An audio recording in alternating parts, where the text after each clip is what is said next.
So welcome once again. We have students from FRC team 8027, not the droids you are looking for. We have Arvind and Sanjay, who have a decade of experience in first LEGO League Challenge. They were the world's champion award-winning team in 2018.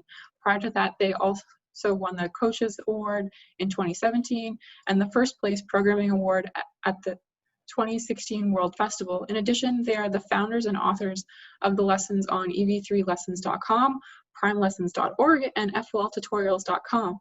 Their lessons and resources are used by nearly 1 million users globally. They enjoy supporting first LEGO League Challenge teams and giving back to the first community. These guys, you two sound like you have a wealth of experience and knowledge, and we're so happy that you are here today to share with us.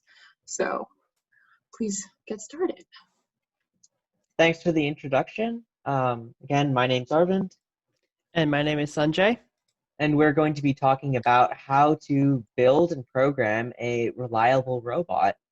And one new sneak peek that we're going to be talking about is the brand new robot inventor set that's going to be released next week.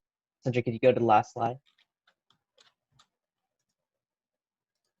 So, as mentioned earlier, Sanjay, the next slide, please. Sorry. As mentioned earlier, we were the World Festival champions in 2018, and as you can see from this slide, we have had a lot of experience over the years, and we're currently on FRC 8027. Okay, let's get started. We're going to quickly brief you on why should we focus on reliability. Well, number one, reliability is the #1 challenge that first LEGO League Challenge teams face. 2, you may notice that your robots work well at home, but they do not work the same way at competition. 3, your robots complete missions only sometimes but fail at other times. And 4, as a result of all the past 3, your teams can get frustrated. We're going to be discussing some possible solutions to all of these issues.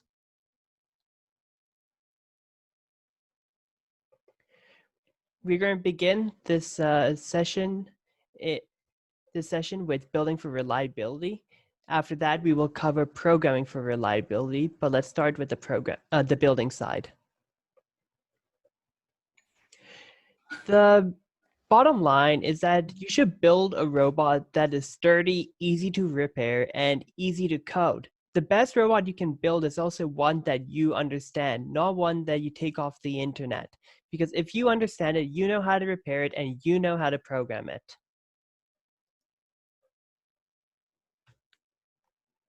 The first thing that you should start with is learning how to build strong. This will help you in building a sturdy robot as well as building sturdy attachments. One thing to note is that we always go by a rule that you should have at least 2 points of connection on all parts to ensure that they are strong and won't fall off the robot. Other things that you can do is use frames and connectors to strengthen parts. And if something is able to break off easily, it's probably not strong enough and something that you should work on fixing. So there's a few examples on this slide that I'd like to look at. So first, let's take a look at the 2 sets of axles. Which one do you think would be stronger? I would say that the first one is probably stronger because it has smaller axles and connectors, which are able to not only keep it together, but also it is not able to twist as much because they're made up of shorter axles, as well as it's not able to bend as easily. Next, let's look at the lift arms on the bottom left. Which one of those two do you think is stronger? I would say the second one is stronger in this case because the lift arms are connected on both sides of the beam, and they can't come apart without pulling off multiple pieces. Finally, let's take a look at the frames and lift arms on the right side. Which one do you think is the strongest, and also for this question, the most efficient? I would probably say that the second one and third one are just as strong. But if I was building something like this, I would probably choose the second one because the third option is way less efficient. And by that, I mean it uses a lot more parts than the second one does to achieve the same goal. You can also see that the idea of cross beaming is used in the second example, where a lift arm is placed perpendicular to the direction the lift arm, the frames are able to pull apart in, and that will prevent the lift arms from being able to come apart without first taking off that red cross beam. And that's also another way to keep attachments and the robot strong. In the process of building the robot, it is important to manage your cables. This is something that is easily overlooked, and sometimes teams forget to do it until after the robot is finished built. But it is important to, while building, keep in mind where you are going to keep your wires, because your cables can get in the way of while changing attachments, or if they overhang the edge of the robot, they can cause unwanted changes to the robot's movement. If you're using the Spike Prime or Robot Inventor, you can use the new clips that come in the set to tuck in the thin wires. But for the EV3, you can see some different mechanisms in this picture.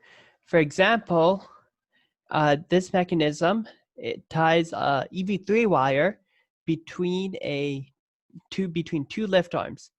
This one is actually a gearbox, but it's sealed off so that it is holding the wire in place. You can see these two different mechanisms in place on this robot. You can see this wire stretched all the way across the robot and clamped using lift arms. Another thing to remember is that access to your ports is important.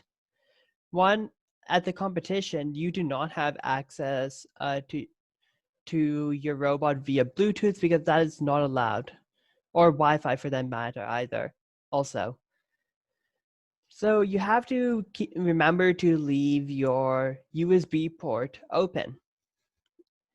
Also, on the same note, you have to keep your charging port open if you're using the EV3. If you're using the Spike Prime, keep in mind that the download port and the charging port are the same port, so you only have to leave the one open.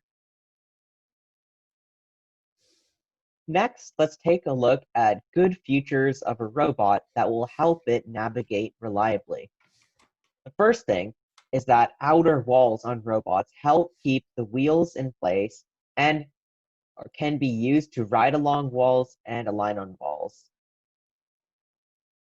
Number two is that color sensors on the robot can help you use the lines that are on the field to line follow, detect lines, and square up on lines. And three, as I mentioned in one, wall riding will help you stay straight, and that can be done by adding wheels onto the side of the robot.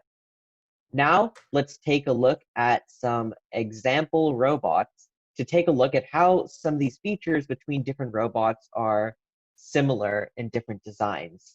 Now I'd like to switch over to another camera so that we can take a look at some robots. Sanjay, can you unshare the presentation? Okay, so if you're able to see my screen, I have 4 different robots here. The first one is this design here, which is using the Spike Prime. And this robot features an outer wall that goes all the way around the robot, and this can be used for riding along walls as well as aligning on walls in both directions, and mission models as well, since there's a flat surface for it to drive into and square up. On the bottom, there's also 2 color sensors, and this allows you to line follow, and the reason why there's 2 is so that you can also square up on lines as well, and we will be discussing this further later on in the presentation. Next, let's take a look at this design, which is built using the EV3. I'm going to go ahead and move some of these to the side to make some room. So this is using the EV3. Again, you can see 2 color sensors placed very far away from the wheels, just like that other design. And this is to make the line following work better. The further away it is from the drive wheels, the better a line follow. They're also on separate sides of the robot, because that will help with line squaring. The further apart the sensors are, the better it will line square. This design also has an outer wall that goes all the way around for the same reasons as the other robot. Let's take a look at 2 more. This is another design using the Spike Prime, just 1 kit plus a motor and an optional color sensor. And this design is meant to be a very small design, so it does not have an outer wall, which is okay in this case, since the whole construction is very small and solid. It also uses very few parts, which is really cool, the Spike Prime, because of the added connection points for the motors and the sensors and the hub, allows you to make really solid constructions with very few parts. This design also has 2 color sensors far away from the drive wheels that are split up. And finally, this is a similar design that is created using the brand new Robot Inventor set that is going to be coming out next week. And you can see that you can also create a competition robot with this set. And this one is also meant to be a very small design. This one only has 1 color sensor so that it can have the distance sensor as well. This is built just using 1 kit.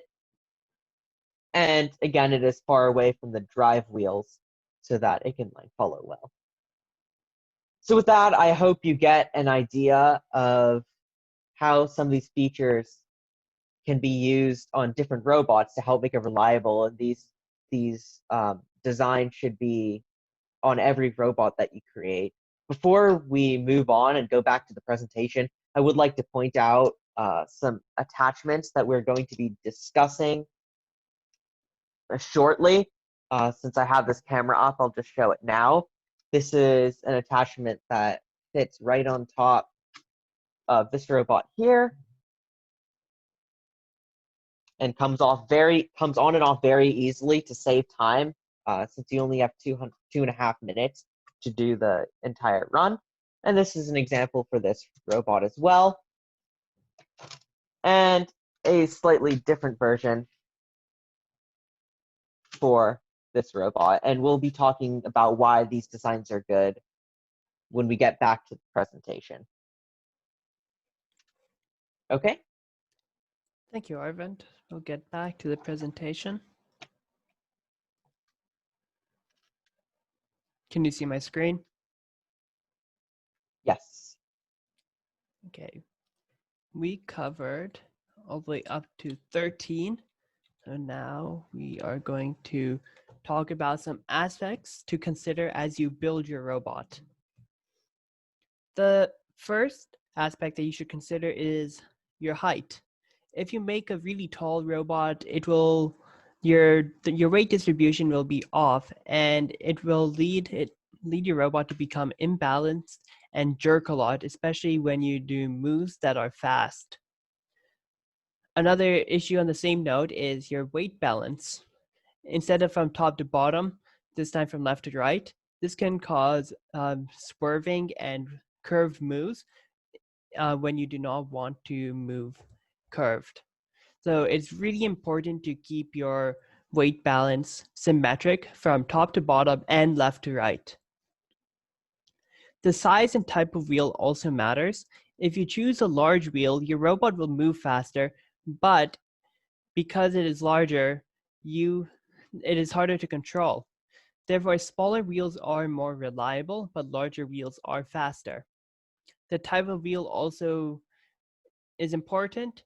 For example, there are different tires where the rubber comes off easily or compresses easily. Overall, the wheels have a lot of variance when it comes to LEGO. So you need to do tests and consider these different wheels and weight balances as you build.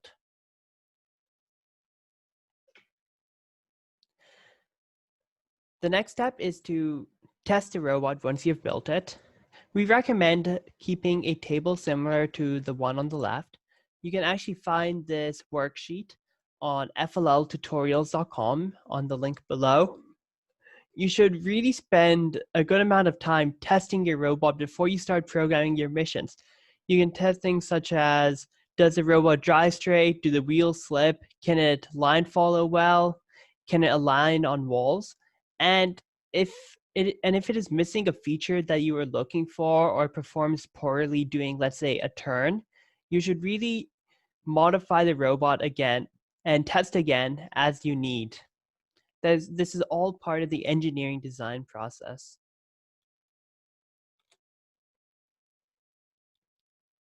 One attachment that you might find useful is to create what we like to call an aligner.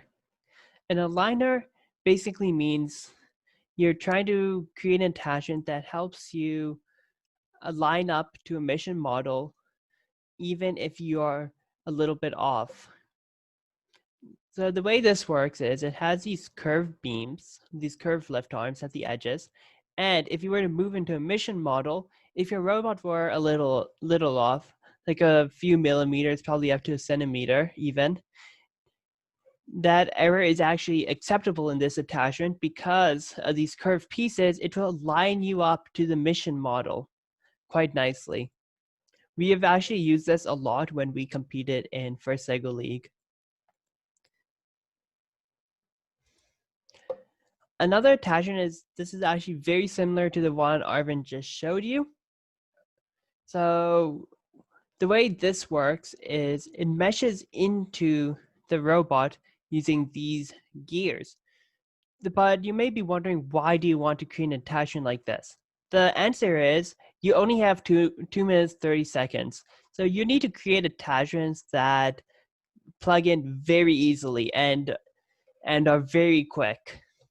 But if you are making a quick attachment, you have to note that you have to find a way to get motive power to your attachment. If you are using motive power, note that you can create very good passive attachments also, but there are times you will need to transfer motive power. And transferring motive power to an attachment is not as easy as it may sound, especially if you have to connect an axle directly to your motor. So we recommend doing a system, something like this, with a meshing system between 2 gears. We have different mechanisms. Arvin showed you a different one earlier. The way this works is, you can see this gear, when slid in, it meshes with this other gear. And because of these axles, it is held firmly so that it is held in place. You'll notice this attachment also uses gearboxes on the top to transfer the power. Keep in mind what gear ratios you use, because if you notice, this is causing a decrease in speed, but an increase in torque, because this is using a small to a large gear ratio.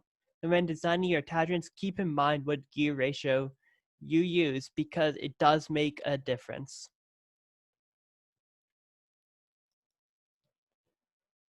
And as I was just mentioning, not all your attachments need to be motorized. Sometimes it is actually easier or even more reliable to create a passive attachment. You can use rubber bands, pneumatics, or even a gravity-based solution as a source of power. Remember that motorized is not always the best, and something complicated is not always the best. You should build something that is reliable, easy, and fast. You can look at books by Yoshihito Isagawa for simple and reliable mechanisms that you can adapt for use in First LEGO League. These are 2 examples of passive attachments that Arvin and I have designed. This is a carabiner. The way this works is, if you have a closed loop at the other end, this little lever is pushed up, and then it closes back again, locking in a loop. a rubber band can go between these two pieces to create more tension, so that whatever you store in there does not come out. This is another clever system that actually uses gravity as its source of energy.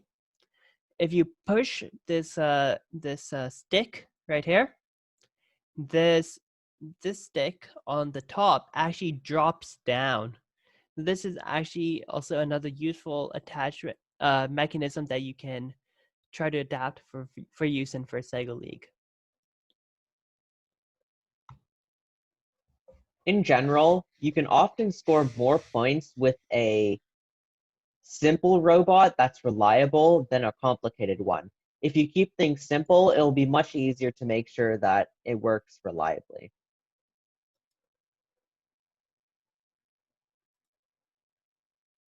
And finally, we did want to mention that you will be judged on your robot design. And so we know that sometimes it can be tempting to watch videos or look at experienced teams and want to be like them. But we do discourage that because you should know why the design is useful for that year. If you take something from online, it might not even be particularly useful for this year's season. And judges will also know if you have taken from online, because when you're searching these things, judges will also know about what's out there. And also, members on your team will often not be able to repair or explain or program a robot that they did not design themselves. And just remember that if you do borrow ideas from other teams, that you should credit where you got it from. So that concludes our section on building for reliability. If anyone have questions on building for reliability, that they can ask them now. For time reasons, I'm thinking maybe we'll just do one or two, just so that we make sure we finish the presentation, and then we can answer the rest at the end. So any questions? You can unmute yourself or just ask in the chat.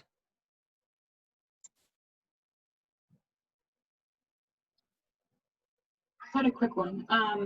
When you're using either elastics or gravity to as your energy source, how do you ensure that it's consistent in the way that it operates? Good question.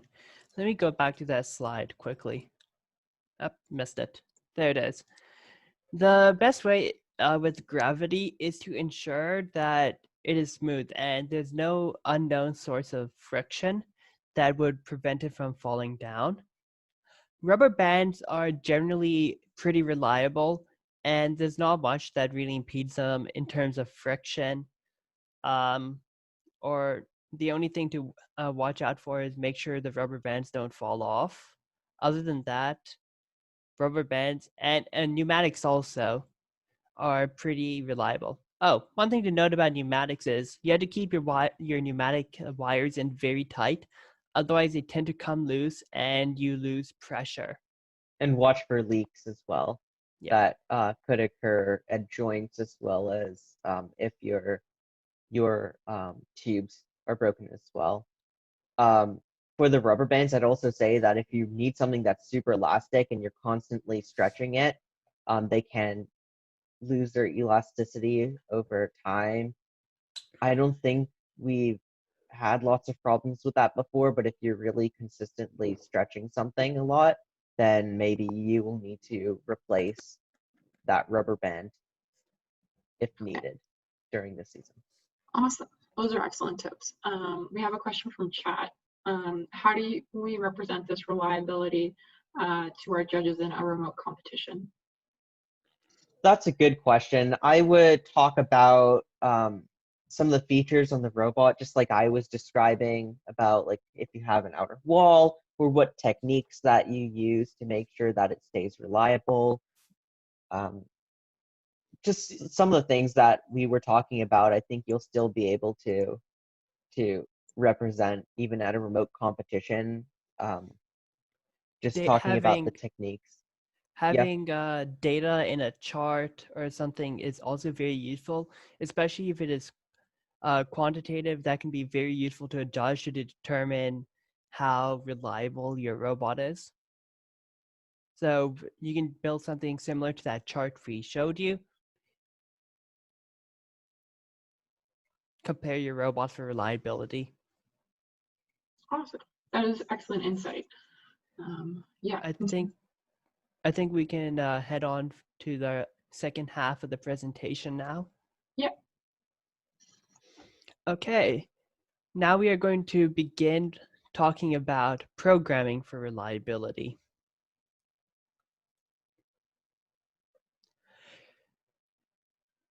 On a first note, a lot of teams may be intimidated by sensors because using sensors may seem hard at first, but they really increase your reliability, and we encourage every team, including rookie teams, to start using sensors early.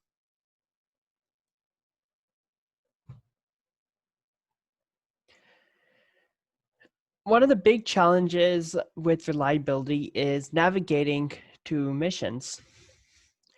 Because one, LEGO robots are not perfect.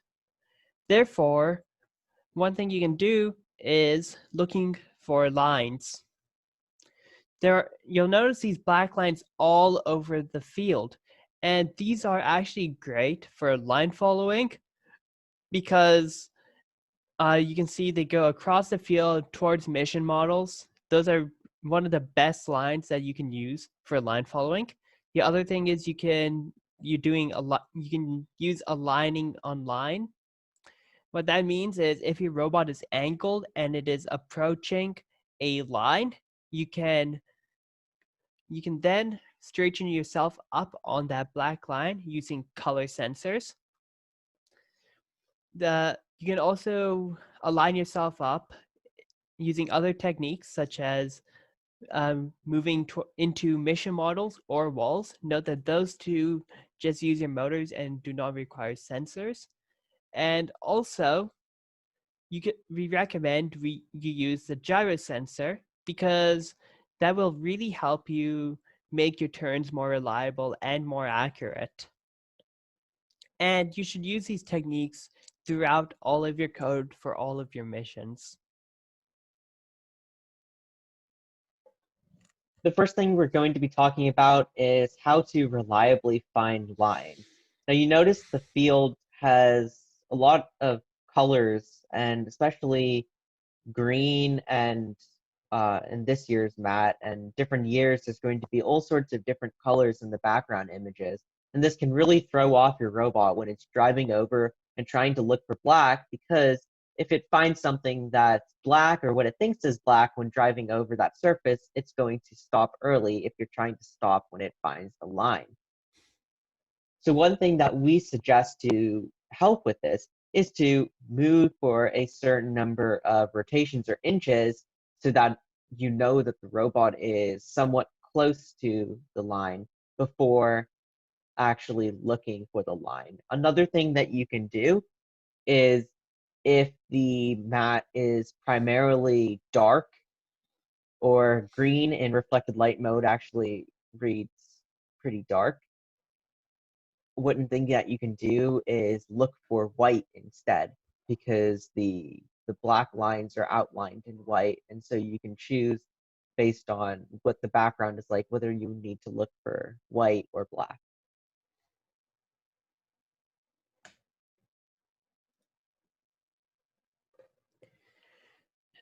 Next, we will talk about how to reliably follow the line. First, you actually need to reliably find the line using your color sensor. And then the best thing to do is actually you go towards it, and then you have to, once you make sure you're on the line, you turn and then line follow. Because if you start line following when you're at a 90-degree angle, the chances are that it will not make that turn and will not actually be able to line follow.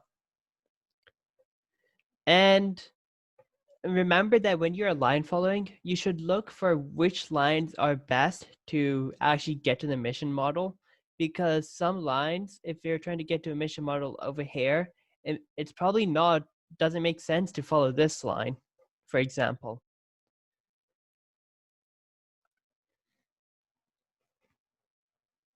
Okay, so now let's talk about aligning on lines. So aligning on lines or squaring up on lines requires two color sensors, which is why when we were talking about robot design, we said that we included two color sensors on many of our robots. And what squaring up on lines helps with is reducing angle error. So angle error is caused by when you're turning. Each time you turn, it's not perfect, so you're going to be off by at least a degree or maybe even a few degrees. And as you do many turns, this error will accumulate. So one thing that you can do to fix for this is to square up on lines, which is the idea of becoming perpendicular to a line. And we know the angle of the line. So for example, we know that that vertical line is perfectly straight. And so if we can make a robot become perpendicular to it, we know then that our robot is straight as well. And so that will help with your angle error.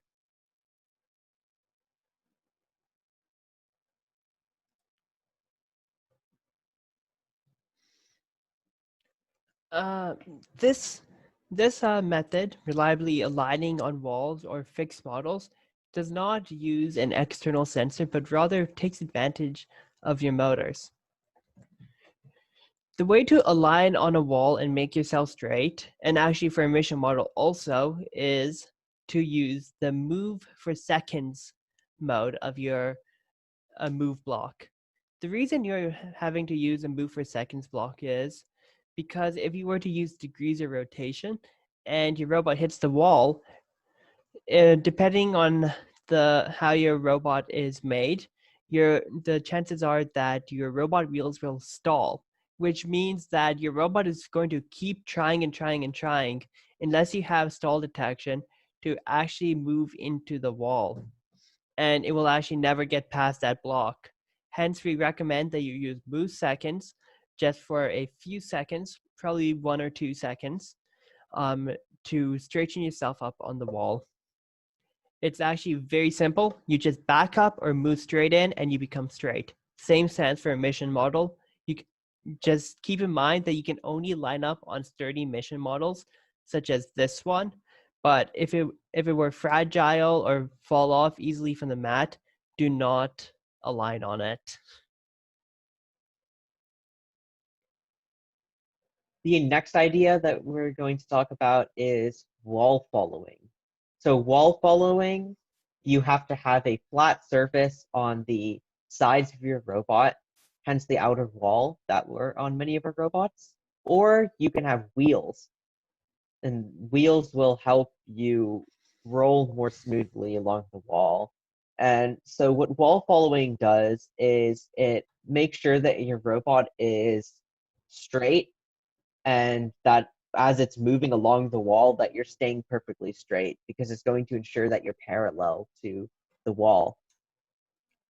And so whenever you can, just going along the wall is a really great way to make sure that you're staying reliable, since you don't have to turn or anything like that.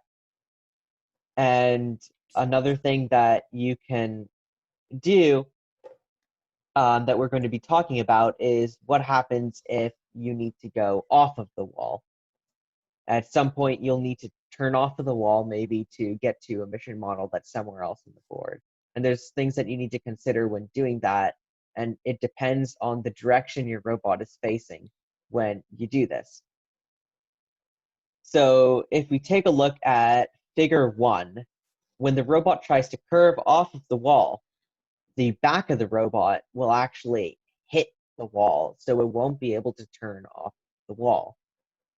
Therefore, in figure 2, which is the way you should turn off of the wall, is you have to turn to the right so that the back of the robot turns away from the wall instead of towards the wall. Another thing that you can do is adding those wheels will help make your turning off the wall more smooth. You can also slowly curve off of the wall to make it turn off the wall more easily. And so that's one thing I did forget to mention, is that when wall following, one thing that you can do is actually intentionally do a curved move into the wall to make sure that it stays on the wall. So if you give the wheel that's on the farther side from the wall more power so that it will curve into it, that will ensure the robot stays on the wall. And that's it for wall following. Next, we're going to talk a little bit about the gyro sensor. One great way to stay reliable is to create a move straight program using the gyro sensor. You can look at the error in your gyro angle and use that to stay straight. If you're using the Spike Prime, your gyro sensor is built in. If you're using the EV3, you will have to add your sensor as another sensor. And you will also have to learn to calibrate your gyro sensor to compensate for the drift issue. Remember that you only have to calibrate your sensor once when your brick is turned on. But you may be wondering, why do we need to use a gyro to move straight? There are two main reasons. One, if you bump into something like a mission model or a loose element, your robot will be able to correct for the error. Or two, if you have an imbalanced load, a gyro move straight program will be able to help compensate for an imbalanced load to an extent. For more details to how to make this, you can refer to the gyro lessons on ev3lessons.com. Another thing that we want to talk about is stall detection. So the reason why we need stall detection is that, let's say that you have a motor arm that you're trying to move and it hits something like a mission model too early, and you're trying to move for a certain number of degrees and the arm gets stuck. It will keep trying to move the arm to reach its target number of degrees, and the robot will just stay there, and you'll have to take a penalty or then lose a precision token and have to grab your robot. So one thing to prevent that is by incorporating stall detection, where you can monitor in the EV3, you can actually monitor the speed of the motor to see if it's stuck or stalled and continue on with the program if that happens. In the Spike Prime and the new robot Inventor, stall detection is built in with a stall detection block that you can turn on and off.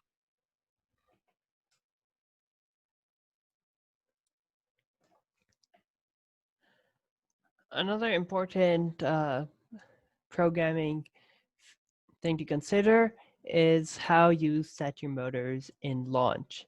For example, if you're having a menu system, you'll notice that your robot's motors will remain stiff even though it is not running your program. So you might simply think, oh, I'll just put the motors into coast and then adjust it. But it is actually not that simple on the EV3. After you adjust it, you have to reset your motors, because if you don't, the encoders will read the change and your next motor move will try to undo all the adjustments you made. So to reset your motors, you have to do this combination of blocks below. You can see the stall detection lesson on ev3lessons.com for more details about this code. And if you're using the Spike Prime or Robot Inventor, there is a built-in absolute motor encoder, so you could use this feature instead of having to use the coast or reset mode. The combination of coast and reset.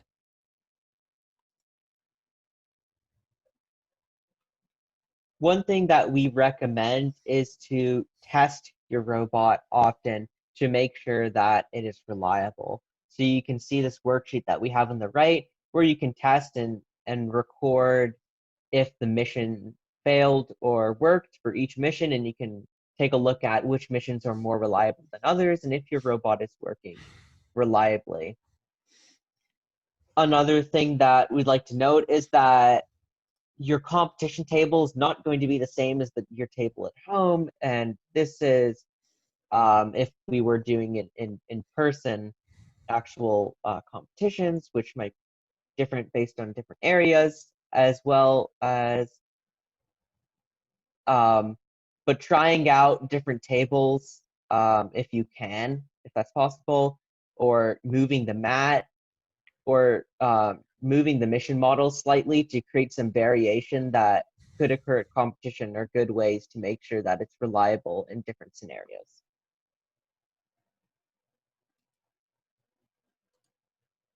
So in conclusion, these are 5 common reliability issues that we discussed solutions to during this presentation. First is that if the robot doesn't drive straight, this is probably due to it being imbalanced, the wheel not being supported well, or the tire being off the rim. Second is if the robot does not reach the same location each time when you run it.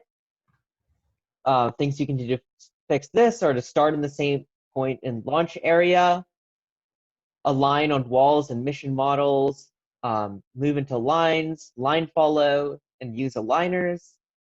Third is that attachments don't work consistently. And for this, things that you can do are make sure that your build is strong and that you're starting your attachment motors from the same point every time. Fourth is that the robot moves the attachment arm and then stalls. And for this, you need stall detection. And the last is that the robot is crooked after line following.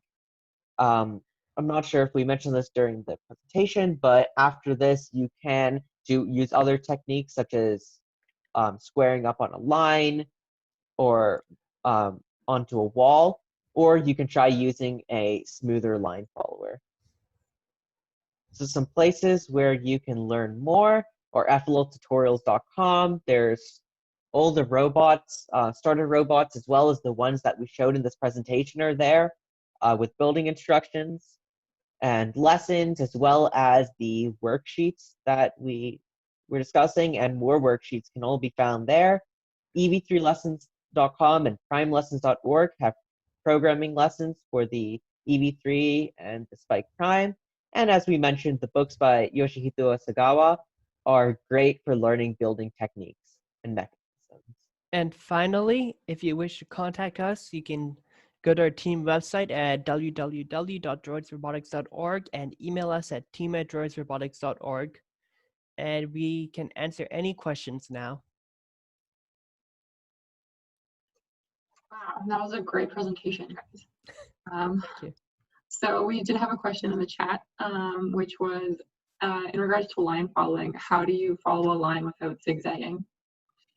Okay, Great so question. Go ahead. So you're probably using what we call a simple line follower, which is the most basic kind of line follower you can create, and that does have a zigzag motion to it. However, if you take a look at, I think a proportional line follower would be the next step for your team, and that will reduce the zigzag motion significantly. It will go almost perfectly straight. So maybe you should take a look at proportional line following and learn how to do that. And so what that does is it adjusts the how much it turns based on how close it is to the line, and so that it won't wiggle as much.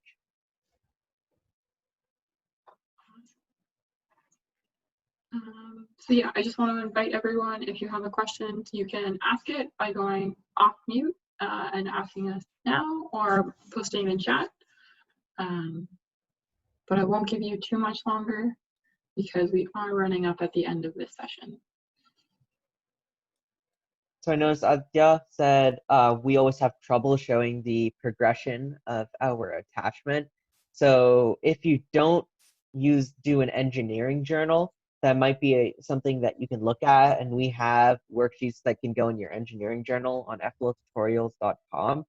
And in that, you can show different versions of your attachments. You can have pictures of different designs and what worked or didn't work about them and how reliable they were, and explain each of the designs that you came up with, and that will be a great way of showing the progression. You can even talk about the increase in reliability, or if you save time by using a new design.